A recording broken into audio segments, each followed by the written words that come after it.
नमस्कार दोस्तों, स्वागत है एक नए वीडियो में। हम लोग रेलवे विज्ञान में फिजिक्स का चैप्टर वाइज वन लाइनर और उस पर आधारित न्यूमेरिकल बेस्ड एमसीक्यू देख रहे हैं आदित्य रंजन सर के बुक से। और आज का चैप्टर है विद्युत चुंबकीय और यांत्रिक तरंगें। ये चैप्टर 4 है। तो आइए देखते हैं इसके बारे में प्रमुख वन लाइनर। सबसे पहले तरंग के बारे में देखते हैं। तरंग में किसी माध्यम में एक विक्षोभ जो कणों की शुद्ध गति के बिना ऊर्जा वहन करता है कहलाता है। किसी माध्यम में एक विक्षोभ जो कणों की शुद्ध गति के बिना ऊर्जा वहन करता है कहलाता है तरंग गति। तरंग का जो इंग्लिश क्या होता है वो वेव होता है। माध्यम के कण की गति की दिशा उसके तरंग प्रसार की दिशा के समानांतर होती है, वो है अनुदैर्ध्य तरंग। माध्यम के कण की गति की दिशा उसके तरंग प्रसार की दिशा के समानांतर होती है, उसे अनुदैर्ध्य तरंग कहते हैं। ध्वनि तरंग क्या है? अनुदैर्ध्य तरंग है। ये बिहार एसआई में भी पूछा गया था। इस बार बिहार एसआई जो 2023 में हुआ था उसमें पूछा गया था। ध्वनि तरंग एक क्या है? अनुदैर्ध्य तरंग है। माध्यम के कण तरंग प्रसार की दिशा के लंबता दिशा में दोलन करते हैं, अनुप्रस्थ तरंग कहलाते हैं। माध्यम के कण तरंग प्रसार की दिशा के लंबता दिशा में दोलन करते हैं, अनुप्रस्थ तरंग कहते हैं। पानी की सतह पर तरंग होती है, कैसी होती है? तो अनुप्रस्थ तरंग होती है। पानी की सतह पर तरंग जो होती है वो अनुप्रस्थ तरंग होती है। जिस माध्यम में कोई तरंग फैलती है उसके किसी कण का उसकी मध्य स्थिति से चरम स्थिति तक अधिकतम विस्थापन होता है, कहा जाता आयाम। क्या होता है? आयाम कहा जाता है, जिसे ए से डिनोट करते हैं। एसआई इकाई जो होता है वो मीटर होता है। ध्वनि घनत्व या दबाव भिन्नता के रूप में फैलती है। यहाँ पर देख सकते हैं कि ये इस तरह जा रहा है, जहाँ पर ये जो है वो क्या है? गर्त है, और ये जो है वो क्या है? श्रिंग है। क्या है? श्रिंग है। श्रिंग और गर्त, जिसे क्रेस्ट और गर्त भी कहते हैं। औसत घनत्व या दबाव जो है वो क्या है? ये है। और इन दो के बीच में दो श्रिंग या क्रेस्ट या दो गर्तों के बीच की दूरी को हम क्या कहते हैं? लैम्डा से डिनोट करते हैं। क्या करते हैं? लैम्डा से डिनोट करते हैं। तरंग का सबसे ऊंचा भाग जो होता है वो शिखा होता है। क्या है? तरंग का सबसे ऊंचा भाग शिखा होता है। और तरंग का सबसे निचला भाग जो होता है वो क्या होता है? गर्त होता है। दो लगातार शिखरों या दो लगातार गर्तों के बीच की दूरी जो होता है वो तरंगदैर्घ्य कहलाता है, लैम्डा, जिसका एसआई इकाई जो है मीटर है। दो गर्तों के बीच या दो लगातार शिखों के बीच की दूरी जो है उसे तरंगदैर्घ्य कहते हैं। जब ध्वनि किसी माध्यम से यात्रा करती है तो प्रति इकाई समय में तरंग के दोलनों की संख्या जो होता है आवृत्ति कहलाती है। एसआई इकाई जो है हर्ट्ज पर सेकेंड है। हर्ट्ज पर सेकेंड है। जिस दर से कोई तरंग चलती है उसे कहते हैं तरंग गति। जिस दर से कोई तरंग है, वेव चलती है, उसे क्या कहते हैं? तरंग गति कहते हैं। भी से डिनोट करते हैं। आवृत्ति एफ से, तरंगदैर्घ्य को लैम्डा से, और गति को जो है वो भी के बीच संबंध है। तो भी बराबर जो होता है वो एफ लैम्डा होता है। क्या होता है? भी बराबर एफ लैम्डा। तो भी बराबर लैम्डा बाई टी हो जाएगा, क्योंकि एफ बराबर जो होता है वो 1 बाई टी होता है। तो ये जो फार्मूला है वो काफ़ी इम्पोर्टेंट है, ये दोनों ध्यान रखिएगा। देखिए ये जो है दो लगातार शिखर है, दोनों के बीच का जो है वो क्या है? लैम्डा है। और यहाँ से लेके जो पूरा 360 डिग्री तक ये चलेगा वो क्या हो जाएगा? एफ हो जाएगा। क्या है? फ्रिक्वेंसी एफ हो जाएगा। अब प्रसार का वेव जो है वो इस साइड में, तो भी है, एफ आवृत्ति हो गया, टी जो है वो क्या होता है? टाइम पीरियड होता है। क्या होता है? टाइम पीरियड होता है। और टी बराबर जो होता है वो 1 बाई एफ होता है। वायु में ध्वनि की तरंग गति कितनी होती है? कई बार पूछा गया है कि वायु में ध्वनि की तरंग गति कितनी होती है? 332 मीटर पर सेकेंड होता है। प्रकाश की तरंग गति कितनी होती है? तो 3 × 10⁸ मीटर पर सेकेंड। 3 × 10⁸ मीटर पर सेकेंड। किसी तरंग का आयाम, तरंगदैर्घ्य, अवधि और आवृत्ति सभी जो है वो तरंग के शिखर या गर्त की स्थिति में प्रभावित होते हैं। किसी तरंग का आयाम, तरंगदैर्घ्य, अवधि और आवृत्ति सभी तरंग के शिखर या गर्त की स्थिति में जो है वो प्रभावित होते हैं। अब आइए विद्युतीय चुंबक तरंगें देख लेते हैं। किन तरंगों को फैलने के लिए किसी माध्यम की आवश्यकता नहीं होती है? किन तरंगों को फैलने के लिए किसी माध्यम की आवश्यकता नहीं होती है? तो वह है विद्युत चुंबकीय तरंग। विद्युत चुंबकीय तरंग को फैलने के लिए कोई भी माध्यम की जरूरत नहीं है। किसी तरंग में विद्युत क्षेत्र और चुंबकीय क्षेत्र एक दूसरे के लंबवत तलों में कंपन करते हैं, विद्युत चुंबकीय तरंग कहलाते हैं। क्या है? विद्युत चुंबकीय तरंग। सभी विद्युत चुंबकीय तरंगें एक प्रकार की क्या है? अनुप्रस्थ तरंगें। काफ़ी इंपॉर्टेंट है। सभी विद्युत चुंबकीय तरंगे एक प्रकार की जो है अनुप्रस्थ तरंगे हैं। और ध्वनि कैसा है? तो अनुदैर्घ्य तरंगे है। ध्यान रखिएगा, ध्वनि अनुदैर्घ्य तरंगे है। किस प्रकार की तरंगे निर्वात में प्रकाश की गति 3 गुना 10 के पावर जो है 8 मीटर पर सेकंड से चलती है? तो सभी प्रकार की विद्युत चुंबकीय तरंगे क्या है? सभी प्रकार की विद्युत चुंबकीय तरंगे। विद्युत चुंबकीय तरंगों की तरंग दैर्घ्य होती है 10 से 14 मीटर से लेकर 104 मीटर तक होती है। विद्युत चुंबकीय तरंगों में शामिल है गामा किरण, एक्सरे, पराबैंगनी किरण, दृश्यमान किरण, अवरक्त किरण, सूक्ष्म किरण और रेडियो किरण। ये सभी जो है ये विद्युत चुंबकीय तरंग है। गामा, एक्सरे, पराबैंगनी, दृश्यमान, अवरक्त, सूक्ष्म और रेडियो। परमाणुओं के नाभिकों के विखंडन से कौन सी तरंग उत्पन्न होती है? परमाणुओं के नाभिकों के विखंडन से कौन से? तो वो है गामा किरण। एक्सरे का उपयोग निम्न में से होता है? टूटी हुई हड्डियों को जांच करने के लिए, क्रिस्टल के अध्ययन में और मेटल डिटेक्टर में जो है एक्सरे का उपयोग किया जाता है। त्वचा कैंसर के लिए किस प्रकार की किरणें जिम्मेदार है? त्वचा कैंसर के लिए तो वो है पराबैंगनी किरणें। पराबैंगनी किरणें, पराबैंगनी यानी अल्ट्रावायलेट किरण की खोज किसके द्वारा की गई थी? तो रीटर के द्वारा। काफ़ी इंपॉर्टेंट है। यूवी का खोज किसके द्वारा? रीटर के द्वारा किया गया है। पराबैंगनी किरण का उपयोग निम्न में से होता है? जल के शोधन में, अदृश्य लिखाई में और नकली दस्तावेज का पता लगाने में होता है पराबैंगनी किरण का उपयोग। दृश्य प्रकार की खोज किसने की? दृश्य प्रकाश की खोज किसने की? तो वो है न्यूटन ने। क्या है? न्यूटन ने खोज किया था। अब पराबैंगनी किरणें से हम लोग को कौन सा रक्षा करता है? तो वो रक्षा करता है ओजोन लेयर। क्या है? ओजोन लेयर, जिसका फार्मूला होता है O3 होता है। दृश्यमान किरणों का उपयोग निम्न में से होता है? दृश्यमान किरणों का उपयोग निम्न में से होता है? परावर्तन, अपवर्तन, व्यतिकरण, विवर्तन, ध्रुवन, प्रकाश विद्युत प्रभाव में। दृश्यमान किरणों का उपयोग होता है परावर्तन में, अपवर्तन में, व्यतिकरण में, विवर्तन में, ध्रुवन में, प्रकाश विद्युत प्रभाव में। इंफ्रारेड किरणों की खोज किसने की? तो इंफ्रारेड किरणों की खोज जो की वो हर्सले ने। क्या है? हर्सेल ने। अवरक्त किरणों का उपयोग निम्न से होता है? टीवी रिमोट कंट्रोलिंग में, कोहरे और धुंध में, दूर तक देखने में, खराब मौसम में, फोटोग्राफी में। सूक्ष्म तरंग की खोज किसके द्वारा की गई? सूक्ष्म तरंग की खोज किसके द्वारा की गई? तो पर्सी स्पेंसर द्वारा। सूक्ष्म तरंग को अन्य किस नाम से जाना जाता है? सूक्ष्म तरंग को अन्य किस नाम से जाना जाता है? तो लघु रेडियो तरंग के नाम से। सूक्ष्म तरंग का उपयोग किन उपकरणों में किया जाता है? सूक्ष्म तरंगों का उपयोग किन उपकरणों में? तो रडार, सैटेलाइट, माइक्रो ओवन में। रडार, सैटेलाइट और माइक्रो ओवन में सूक्ष्म तरंग का उपयोग किया जाता है। रडार का पूर्ण रूप क्या है? तो ये भी कई बार प्रश्न पूछा जाता है। Radio detection and ranging. क्या है? Radio detection and ranging. Radio तरंग की खोज की गई मार्कोनी के द्वारा। किसके द्वारा? मार्कोनी के द्वारा। रेडियो तरंग का उपयोग निम्न में से होता है? रेडियो और दूर संचार में होता है।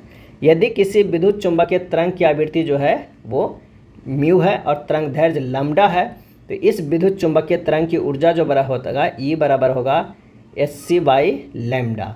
और जहाँ म्यू जो है वो c/ क्या है? लैम्डा है। तो c प्रकाश का वेग हो जाएगा। h जो है प्लैंक स्थिरांक है, जिसका मान होता है 6.63 गुना 10 के पावर -34 जूल सेकेंड। 6.63 गुना 10 के पावर -34 जूल सेकेंड होता है।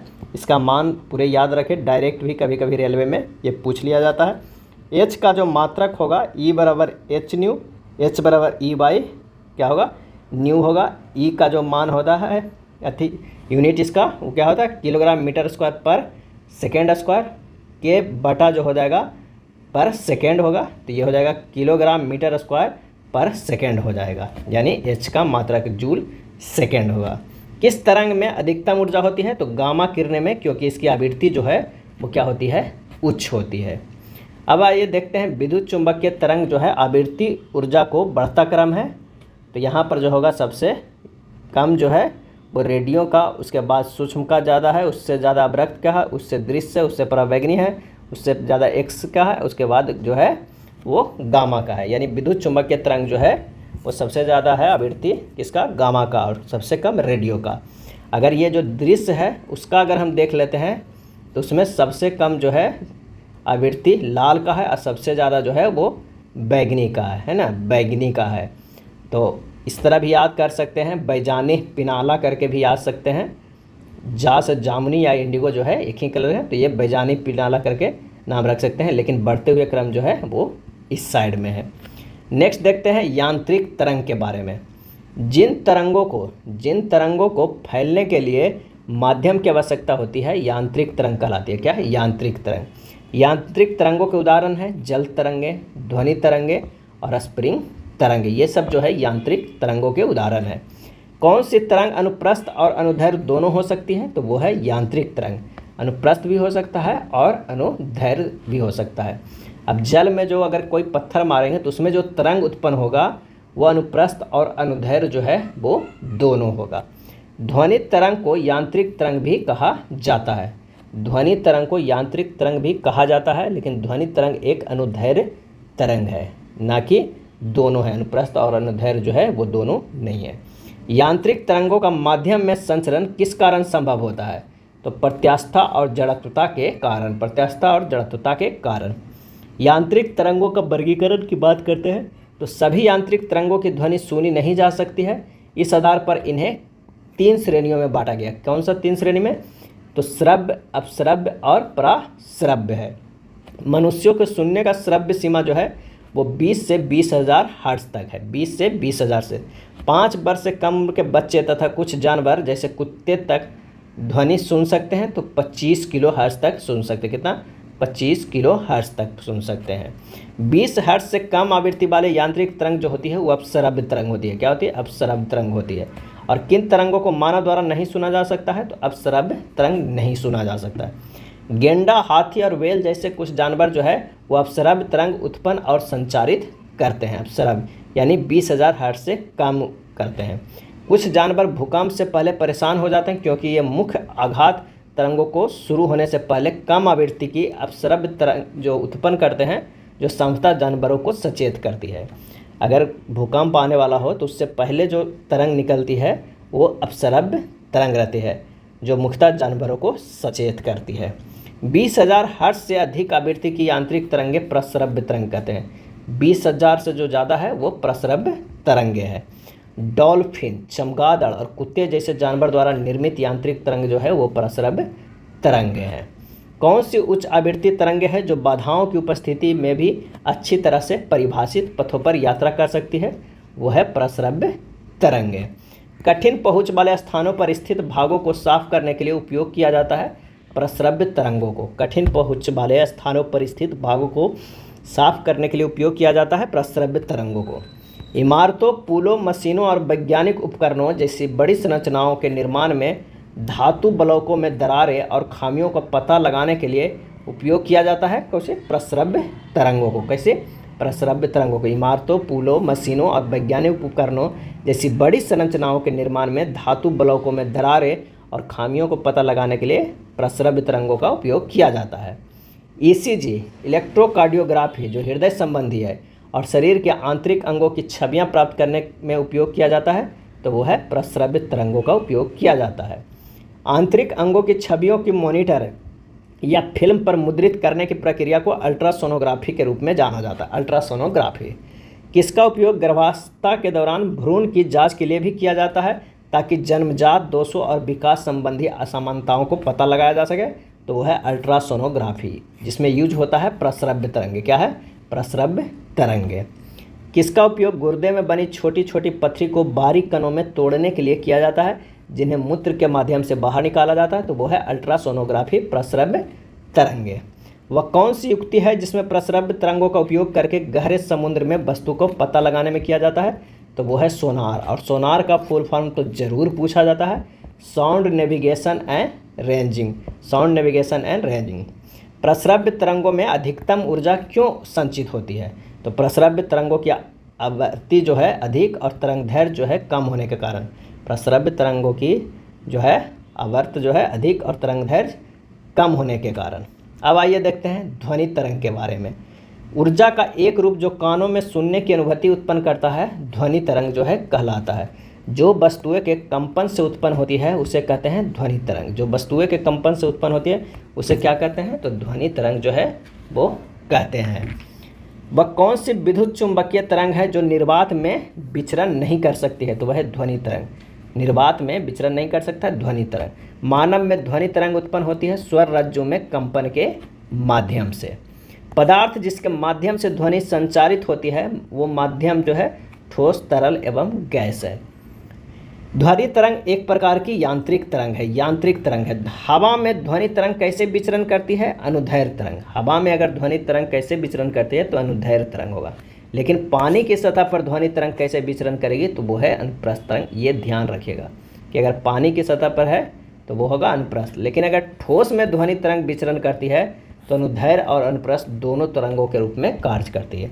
यानी जो ध्वनि तरंगे है जो सिर्फ और सिर्फ जो है अनुदैर्घ्य तरंगे नहीं होती है।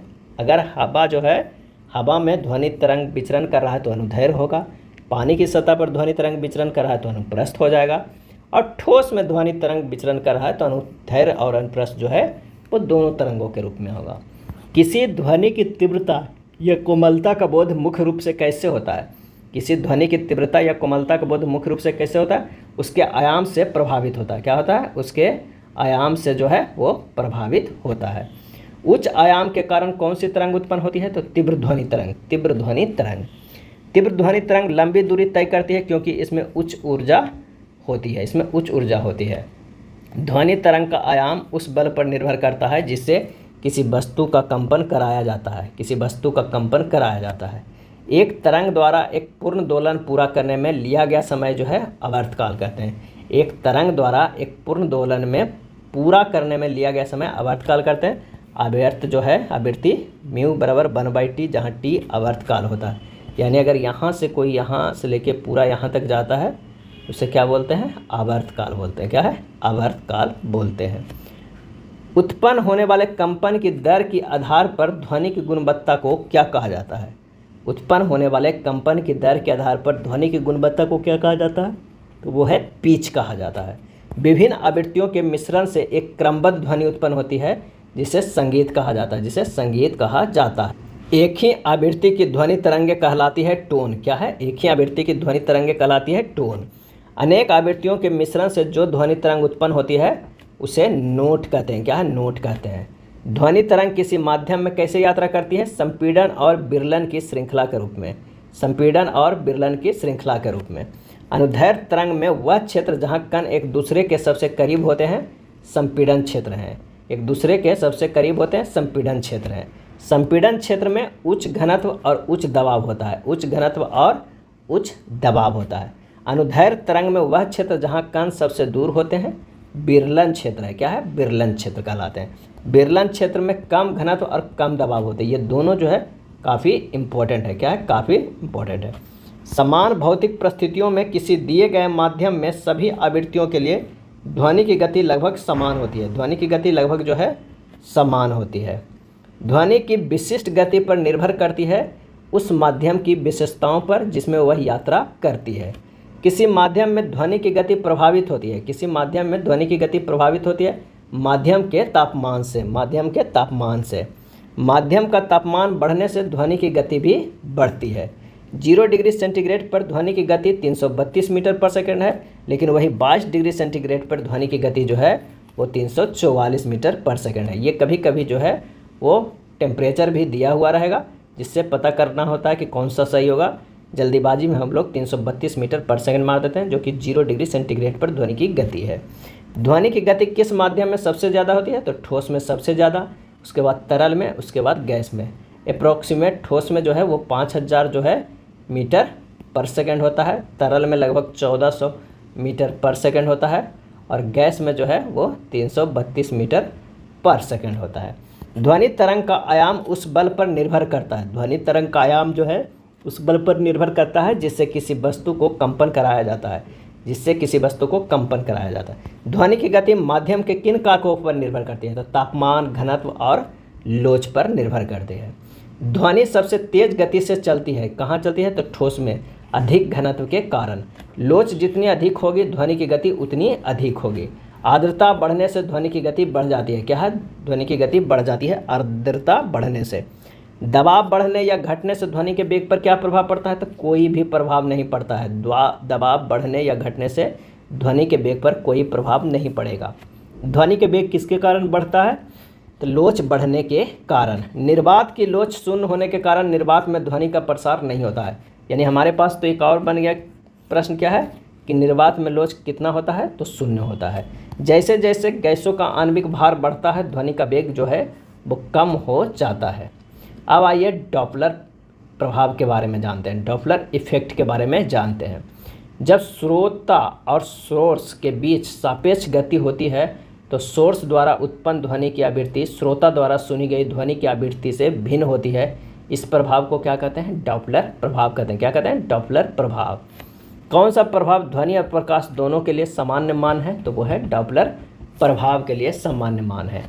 यदि कोई तारा पृथ्वी के निकट आ रहा है उससे आने वाले प्रकाश का रंग बैगनी की ओर स्थानांतरित हो जाएगा, और यदि कोई तारा पृथ्वी से दूर जा रहा है तो उससे आने वाले प्रकाश का रंग लाल की ओर स्थानांतरित हो जाएगा।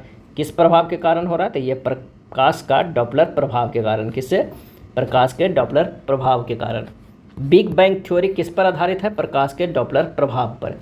जब ध्वनि एक माध्यम से दूसरे माध्यम में प्रवेश करती है तो वह अपने मूल पथ से मुड़ जाती है। इस घटना को क्या कहते हैं, ध्वनि का अपवर्तन। क्या है, ध्वनि का जो है अपवर्तन कहलाता है। ध्वनि दिन की अपेक्षा रात में अधिक दूर तक सुनाई देती है, क्योंकि ध्वनि दिन की अपेक्षा रात में अधिक दूर तक सुनाई देती है क्योंकि ध्वनि के अपवर्तन के कारण। ध्वनि की गति किन दिनों में अधिक होती है, तो शुष्क दिनों की तुलना में आर्द्र या बरसात के दिनों में जो है वो अधिक होती है। ध्वनि का व्यतिकरण के अगर बारे में जानते हैं तो जब लगभग समान आवृत्ति समान आयाम की दो ध्वनि तरंगे एक दूसरे पर आरोपित होती है तो कुछ स्थानों पर तीव्रता अधिक होती है और कुछ स्थानों पर तीव्रता शून्य हो जाती है।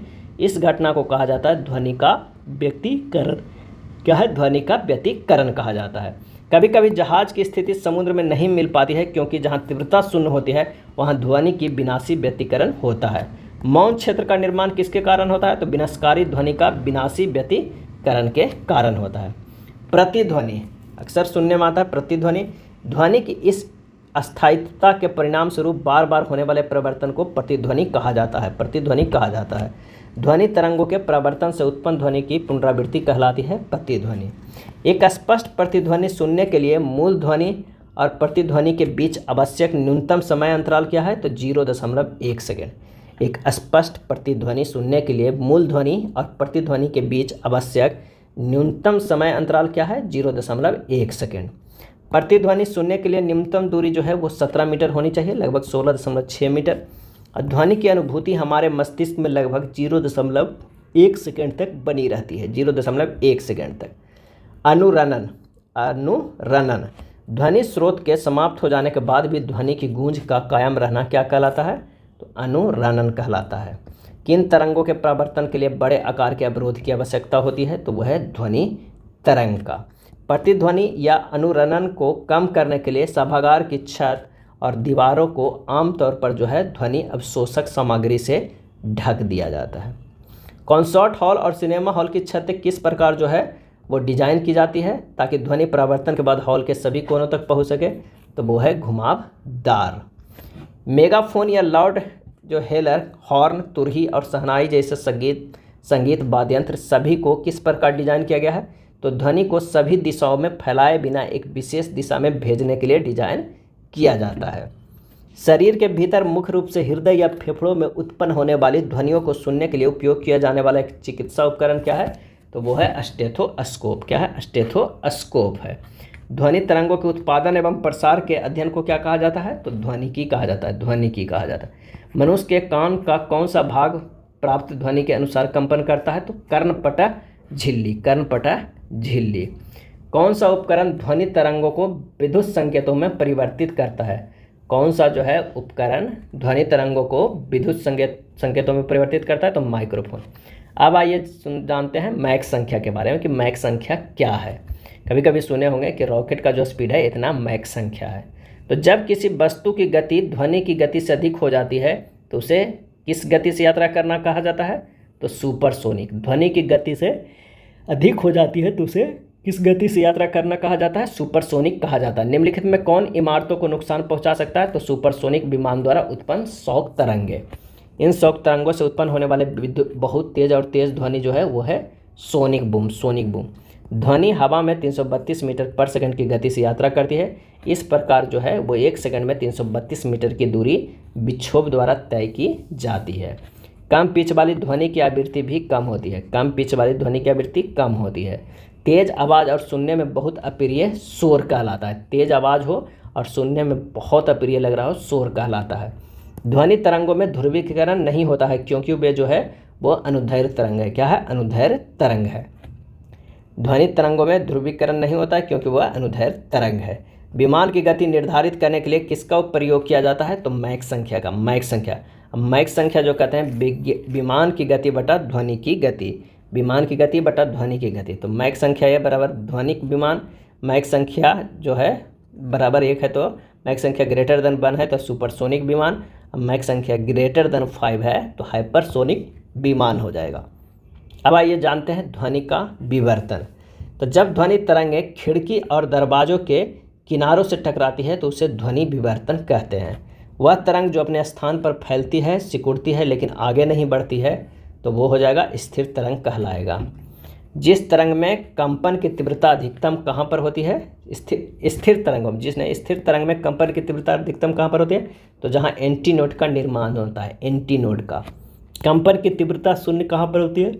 जहाँ नोड का निर्माण होता है, नोड का निर्माण होता है। कौन सी तरंग अपने साथ ऊर्जा नहीं ले जा सकती है? कौन सी तरंग अपने साथ ऊर्जा नहीं ले जा सकती है? तो वह है स्थिर। नेक्स्ट है वह तरंग जो किसी माध्यम में अपने आयाम में परिवर्तन किए बिना एक ही दिशा में लगातार चलती रहती है कहलाती है भ्रमणशील तरंग या प्रगतिशील तरंग। कौन सी तरंग जो अपने साथ ऊर्जा लेकर चलती है? प्रगतिशील तरंग कहलाती है। प्रकाश और ध्वनि की ध्रुवन के बारे में जान लेते हैं। किसी तरंग को किसी खास दिशा में भेजना कहलाता क्या है? ध्रुवन। क्या कहलाता है? ध्रुवन। किसी तरंग का ध्रुवन संभव नहीं है तो अनुदैर्घ्य तरंग का, यानी ध्वनि तरंग का जो है उसका ध्रुवन संभव नहीं है। क्या है? ध्रुवन संभव नहीं है। ये VBI प्रश्न है। किस प्रकार की तरंगों का ध्रुवन संभव होता है? किस प्रकार की तरंगों का ध्रुवन संभव होता है? तो अनुप्रस्थ तरंग का, यानी प्रकाश तरंगों का होता है। अब आइए इस पे बेस्ट कुछ MCQ देख लेते हैं। ध्वनि तरंगों के उत्पादन एवं प्रसार के अध्ययन को क्या कहते हैं? ध्वनि तरंगों के उत्पादन एवं प्रसार के अध्ययन को क्या कहते हैं? तो वो कहते हैं ध्वनिकी। क्या है? ध्वनिकी। यदि दिए गए वेग की ध्वनि तरंग की आवृत्ति बढ़ा दी जाए तो इसका तरंग दैर्घ्य पर क्या प्रभाव पड़ेगा? यदि दिए गए वेग की ध्वनि तरंग की आवृत्ति बढ़ा दी जाए तो इसका तरंग दैर्घ्य पर क्या प्रभाव पड़ेगा? और इसका आंसर हो जाएगा इसकी तरंग दैर्घ्य जो है वो कम हो जाएगी। एक ध्वनि तरंग की आवृत्ति जो है वो 3.5 किलोहर्ट्ज़ है और तरंग दैर्घ्य जो 0.1 मीटर है। तो 700 मीटर की दूरी तय करने में कितना समय लगेगा? तो ध्वनि की गति जो है V बराबर जो होगा लैम्डा इंटू n हो जाएगा, यानी ये हो जाएगा कितना? 3.5 गुना 1000 और गुना हो जाएगा तरंग दैर्घ्य 0.1। ये जो है वो क्या है? तरंग दैर्घ्य है। क्या है? तरंग दैर्घ्य है। तो आंसर हमारे पास जो हो जाएगा कितना? तो तीसरा के हो जाएगा, ये होगा 350 मीटर पर सेकंड। और 700 मीटर दूरी तय करने में लगना समय जो हो जाएगा कितना हो जाएगा? तो वो हो जाएगा 700 बटा 350 यानी 2 सेकेंड। आंसर जो हमारा हो जाएगा वो B हो जाएगा। किसी दिए गए माध्यम में ध्वनि तरंग की तरंग दैर्घ्य क्या है जिसकी आवृत्ति 120 हर्ट्ज और गति 420 मीटर पर सेकंड है? तो ध्वनि की गति V बराबर जो होता है n लैम्डा होता है। 420 बराबर क्या हो जाएगा? 420 बराबर जो है 820 गुना लैम्डा। तो लैम्डा बराबर हो जाएगा 420 बटा 820 यानी 0.512। आंसर जो हो जाएगा चौथा के D हो जाएगा। लंगर में खड़ी एक नाव लहरों में हिल जाती है जिसके क्रमागत शिखर 125 मीटर दूर है। गतिमान शिखरों की तरंग का वेग 25 मीटर पर सेकंड है तो नाव के हिलने की आवृत्ति जो है वो क्या होगा? तो ध्वनि की चाल V बराबर जो है वो lambda equal to naught n है। तो 25 इक्वल टू 125 गुना n, तो n बराबर 0.20 हर्ट्ज हो जाएगा। आंसर जो हमारे पास हो जाएगा वो A हो जाएगा, पचमा का A होगा। किसी धातु ब्लॉक में दृश्य दरार या छेद का पता लगाने के लिए उसके अंदर भेजी गई अल्ट्रासोनिक तरंगों का उपयोग करके पता लगाया जाता है। और इसका जो सही आंसर हो जाएगा ऑप्शन C, संचरित तरंगों का पता लगाने के लिए संसूचक है। क्या है? संचरित तरंगों को पता लगाने के लिए संसूचक है। अल्ट्रासाउंड की आवृत्ति सीमा क्या है? अल्ट्रासाउंड की आवृत्ति सीमा क्या है? और इसका सही जवाब हो जाएगा कौन सा? तो 7 के D हो जाएगा 20 किलोहर्ट्ज से ऊपर। क्या है? 20 किलोहर्ट्ज से ऊपर। एक क्षण चुंबक को एक नियत चुंबकीय क्षेत्र के स्रोत के रूप में प्रयोग करने पर चुंबकीय क्षेत्र की दिशा निम्नलिखित में किस प्रकार की होगी? इसका सही आंसर हो जाएगा ऑप्शन B, चुंबक के उत्तरी ध्रुव से दक्षिणी ध्रुव की ओर। चुंबक की उत्तरी ध्रुव से दक्षिणी ध्रुव की ओर होगा। चलिए अगले प्रश्न पे चलते हैं कि निम्न में से कौन सा नियम या सिद्धांत एक ही समय पर बल, चुंबकीय क्षेत्र और धारा की दिशा का सही वर्णन करता है। तो वो है फ्लेमिंग के बाएं हाथ के नियम। क्या है? फ्लेमिंग के बाएं हाथ का नियम। शरीर के अंदर उत्पन्न दुर्बल चुंबकीय क्षेत्र का उपयोग करके शरीर के विभिन्न अंगों की छवियां प्राप्त करने की प्रक्रिया को खाली स्थान कहा जाता है। और इसका सही आंसर हो जाएगा डी, MRI स्कैन कहा जाता है। क्या कहा जाता है?